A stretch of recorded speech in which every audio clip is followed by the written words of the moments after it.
நந்தி பகவானின் அனுமதியோடு சிவபெருமானை வணங்கி திருமூலரின் திருமந்திரத்தை காணவுள்ளும் பாடல் 2888.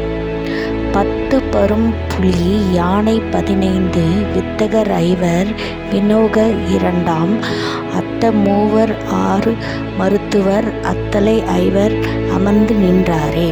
இதன் அர்த்தம் என்னவென்றால், யோகி ஒருவர் தன் உடலுக்குள் நிலவுகின்ற 10 வாயுக்கள், 15 சக்திகள், 5 அறிவு செல்வங்கள், 8 சித்துக்கள், 3 தெய்வங்கள், 6 ஆழ்ந்த விதிகள், 5 கட்டுப்பாடுகள் ஆகிய அனைத்தையும் ஒருங்கிணைந்து தன்னுள் கட்டுப்படுத்தி வைப்பதை செய்யுள் கூறுகிறது.